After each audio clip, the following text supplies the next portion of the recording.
This recipe is based on the basic country bread recipe from Chad Robertson's book, Tartine Bread, and it's really the easiest, most foolproof way I've found to make sourdough bread at home. And if you want to learn more about sourdough in general, this book is a great resource for that, so I'd highly recommend it. I know this is a long video, but by the end you'll not only know how to make a beautiful loaf of sourdough bread, but you'll understand the principles behind it, so you'll be able to adapt and troubleshoot during your own sourdough baking endeavors. So make sure to watch until the end so you don't miss anything. So of course the first thing you'll need is an active sourdough starter. I have a video on how to make a starter, so be sure to refer to that first if you don't already have one. But assuming you've got your starter, just add 50 grams of it to a clean jar along with 40 grams of whole wheat flour and 40 grams of unbleached white flour. This can be either bread flour or all-purpose, it doesn't really matter. I have a pre-mixed batch of half whole wheat and half all-purpose here, so I'm just going to use 80 grams of that. Now add 80 grams of water and stir until everything is fully incorporated. So this is your levain, which is basically just the portion of starter that you'll use to leaven your bread. Now we'll let this sit at room temperature around 70 degrees Fahrenheit or 21 degrees Celsius for about 12 hours until the levain is nice and active. So I like to mix my levain the night before I plan to bake so that it's ready to use by the time I wake up. So here we are, first thing in the morning, and it's been about 12 hours since I mixed my levain. You can see that it's just about doubled in size, and when I perform a quick float test here, it does float, which indicates that it's ready to use. So to start off, we'll just need to mix the dough. Get out a large bowl and fill it with 700 grams of water at about 85 degrees Fahrenheit, which is about 30 degrees Celsius. I'll put the volumetric measurements in the description below as always, but for sourdough, you really do want to use a scale to get the best results. Now add your levain, which should be about 200 grams, and stir to disperse it throughout the liquid. Then add 900 grams of unbleached bread flour, along with 100 grams of whole wheat flour. The whole wheat is basically just here to give the yeast some more nutrition to help with the fermentation process. Now give everything a good stir until the flour is completely saturated and you've got a shaggy ball of dough. Some people like to go straight in with their hands, but I like to start off by using this dough whisk, then finish it off with my hand to get it really thoroughly mixed. It's just a little more efficient this way and less messy. If you do get some dough stuck to your hand, just wet your clean hand with some water and you should be able to peel the dough off your mixing hand without it sticking too much. Now I like to just shape the dough into a rough ball, then cover it with a towel or some plastic wrap and allow it to rest for 20 to 40 minutes for the autolyse phase. During the autolyse, you'll see your dough go from a rough, shaggy ball to a stretchier, more cohesive dough as the water gets absorbed by the flour and gluten starts to develop. Ideally, you'll want to leave it in a warm environment around 85 degrees Fahrenheit or 29 degrees Celsius. So I've got a homemade proofing box here that I can keep at that exact temperature, but you can achieve a similar temp by just throwing the container into your oven with the light on. Just make sure not to accidentally turn the oven on while it's in there. Now while the dough is autolysing, we can prepare the last additions, which will be 50 grams of water and 20 grams of salt. So I like to dissolve the salt into the water to help distribute it more evenly. The salt hinders the flour's ability to absorb the water, so that's why we wait to add it until after the autolyse. And as you make this recipe more and more, you can adjust the level of salt to your taste, but 20 grams is a good starting point. So now that my dough has autolysed for about 30 minutes, it looks nice and extensible, so I'm going to add my salt and water and sort of dimple it and fold it into the dough to incorporate it as evenly as possible. Now this brings the final hydration of the dough to about 77%, as you can see broken down on the screen. So that means that this dough contains 77 grams of water for every 100 grams of flour. This is a perfect hydration level to use as you're starting out with bread making, but as you get more advanced, you can gradually increase the hydration to suit your tastes. Basically, as you increase the hydration percentage, the dough will become stickier and harder to handle, but you'll end up with a more open crumb to your bread. I'm going to make a more advanced sourdough video soon where I'll get deeper into the nitty-gritty of everything, so I'll just leave it at that for now to keep it simple. But if you're not familiar with how baker's percentages work and you want to learn more, I'll link a useful resource about it in the description below.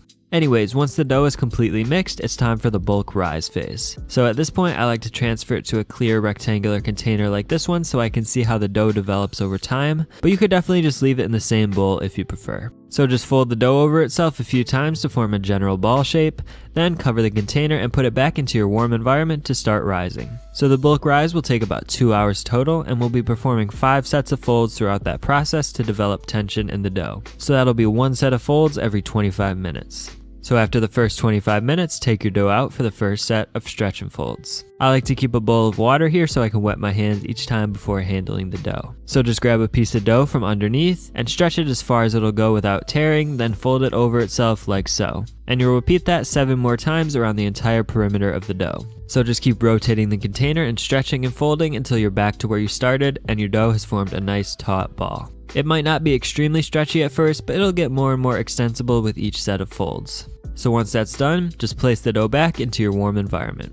Now here we are after another 25 minutes for the second set of folds. The dough is starting to develop some nice structure and elasticity, so it's a lot easier to get some good folds in. So just perform the same set of 8 stretch and folds and place the container back into your warm environment.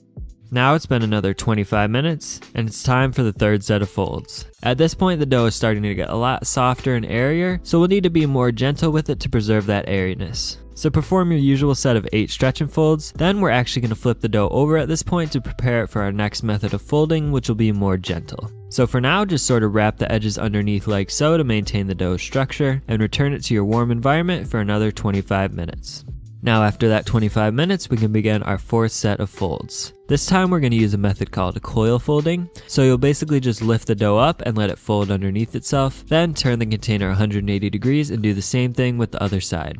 Then repeat that same process with the remaining 2 sides of the dough. This method, like I said, is more gentle than the stretch and fold, and it helps to incorporate even more air into the dough as it develops. Now just throw the container back into your warm environment for the final 25 minutes.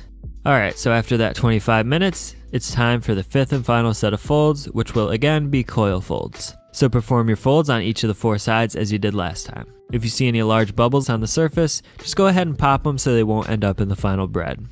The dough should be really soft and airy now, and it should be about 20 to 30% larger than when you started the bulk rise phase. If for whatever reason it doesn't seem quite ready yet, you can just throw it back into your warm environment for another 25 minutes, then perform another set of coil folds and proceed from there. But assuming it looks ready, we're just going to set it aside for about 10 minutes to let it relax. Next, we'll divide and shape the dough. So for this, you'll need a metal bench scraper along with a very lightly floured surface with plenty of space to work with. Start by plopping your dough out onto the surface with the top side down. So now we've got one floured side of the dough and one unfloured side. In tartine bread, Chad recommends dividing the dough into 2 pieces, but I prefer slightly smaller loaves, so I divide mine into 3 pieces. Feel free to lightly flour your hands and bench scraper to prevent the dough from sticking. And now it's time to perform the initial shaping. So make sure your surface doesn't have too much excess flour on it, then place down one of the loaves with the unfloured side down. Using your bench scraper, form the loaf into a taut ball by scooping it from the side like so as you rotate it a quarter turn and then scrape it back toward yourself. Then just repeat that a few more times until you feel some good tension develop on the outer surface and the dough maintains its round shape. This tension is very important to make sure the loaf maintains its structure as it bakes. If you don't develop enough tension, your loaf might end up spreading outward instead of rising up, and you'll end up with more of a pancake than a loaf of bread. Be careful not to shape it too tightly as well, because the surface can tear if you're not careful. Just a few turns should be plenty. And make sure to pop any large bubbles that form at the surface. Then of course, repeat that process with the rest of the loaves. And don't worry, even if you don't want the final loaves to be round, you still need to shape them like this initially. We'll form the actual shape of the loaves during the final shaping. Make sure to be gentle throughout this whole process because we want to preserve that nice airiness that's developed. So now that you've got your taut balls of dough, it's time for the bench rest, which will allow the gluten to relax a bit. So dust the loaves with a bit of flour, then cover them with some plastic wrap or a floured dish towel and let them rest for about 20 to 30 minutes. I like to use plastic wrap so I can watch how they develop over time. They should flatten, but only slightly if you've developed some good tension during the initial shaping. If they spread out too thin, you can give them another round of shaping like we just did to develop some more tension, then let them rest for another 20 to 30 minutes. But mine are looking good at this point, so I'm going to move on to the final shaping. I typically shape my loaves into batards, which are short oval shaped loaves, but I'll also show you how to shape a boule, which is a round loaf, and that's the shaping method that's described in tartine bread. So dust the top surface of each loaf with a bit more flour, then flip them over so the unfloured side is facing up. Now again, make sure you've got plenty of space to work with, and you also want to get rid of any excess flour on your work surface. I even like to sprinkle my surface with a tiny bit of water to help the dough pick up some traction as I shape it. So to shape the batard, again make sure the floured side is facing down, then start by gently spreading the dough into a wide rectangle like so, then fold the portion of the dough closest to you over the middle. Next, fold the left and right sides over each other in the same way. And finally, the most important part, grab the 2 corners furthest away from you and fold them in toward the middle like this as if you were making a paper airplane. This creates a little thicker portion in the middle of the loaf, which then tapers out nicely toward the edges. So go ahead and tuck that flap in as you roll the dough over, then tuck again and roll again until you've got a nice little burrito of dough.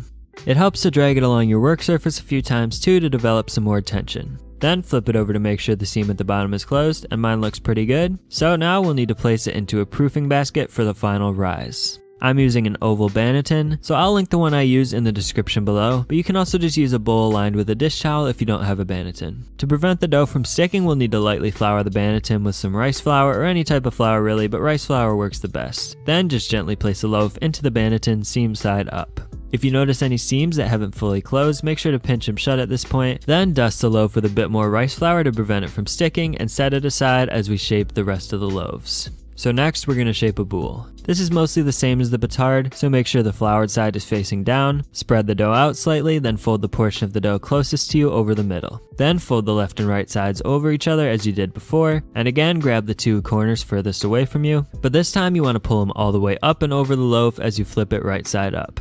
Then just drag it along your work surface as you did in the initial shaping to round it out and develop that last bit of tension. And this time I'm of course using a round banneton, which is again dusted with rice flour. Now the last thing we need to do here is wrap the loaves to make sure they don't dry out during the final rise. I'm using some food safe plastic bags, but if you have some large Ziploc bags you could use those too. I know some people just use grocery bags, and you could do that, but they're technically not food safe, so just do that at your own risk. Anyways, for the final rise, you'll want to leave your loaves in the refrigerator for anywhere from 3 to 12 hours. The longer you leave them in, the more sour and tangy your bread will end up, because the bacteria that creates that acidic flavor has more time to act. But I wouldn't go longer than about 12 hours because at a certain point the yeast activity starts to decline, so you won't get as nice of a rise to your bread if you wait too long. So here we are 4 hours later and I'm ready to bake. I like to bake after about 4 hours because I don't like my loaves too overly tangy, and I've also found that I get the best rise when I bake them on the earlier side. So for this you'll want to use either a Dutch oven, or ideally if you have one, a Dutch oven combo cooker. By baking the bread in a Dutch oven, you're basically creating a mini oven within your actual oven. So during those first few minutes of baking, the Dutch oven will get saturated with steam, which essentially replicates the steaminess that can only otherwise be achieved by a commercial steam injected oven. That steam helps the crust to stay soft, so the bread can expand freely in those first few minutes as it's rapidly rising. Then we'll end up removing the lid halfway through to let the crust get nice and crispy. The combo cooker is nice because it just makes it easier to score the loaf since the pan is shallower, and you're less likely to burn yourself when you place the loaf in. But whichever Dutch oven you're using, just throw that into your oven and set the oven to 500 degrees Fahrenheit, which is 260 degrees Celsius, and wait at least 30 minutes for both the oven and Dutch oven to get smoking hot. Then once you're at that point, just take one of your loaves out of the fridge and tear off the plastic bag, then dust the loaf with a bit more rice flour, which will prevent it from sticking to the pot. Now, working quickly, remove your Dutch oven from the oven and toss your loaf into the shallow half and score it. For this you'll need a bread lamb, which is basically just a razor blade on a stick, and personally I don't even use the stick, I just find it easier to hold the razor blade itself. You could just use a really sharp knife though too if you have to. For a batard like this, I like to just make a single slash down the middle, and you want to go about a ½ inch deep. This will allow the steam to escape so the loaf expands properly and you end up with a great rise. So after it's scored, just put the lid on your Dutch oven and transfer it back to the oven as quickly as possible to make sure you don't lose too much heat. Now just let that bake, still at 500 degrees, for 20 minutes. Then after 20 minutes, remove the lid, and this is the most satisfying part of the whole process because you get to see that beautiful oven spring. But you don't want to lose too much heat, so quickly close it up and reduce your oven to 450 degrees Fahrenheit, which is about 230 degrees Celsius. Let the loaf cook until it reaches a deep dark brown with some hints of black charring on the edges, which should take about 15 to 20 minutes. And I like to rotate the loaf halfway through to make sure it gets browned evenly.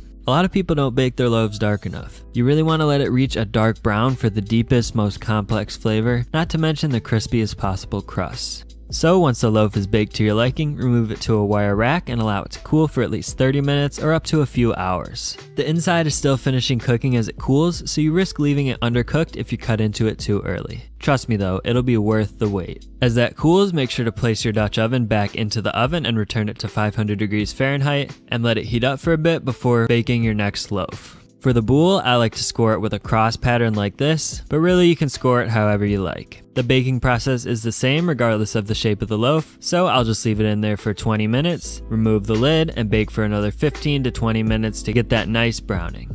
A well-baked loaf should have a crispy, crackly crust, and it should sound hollow when you tap on the bottom of it. Just check this out.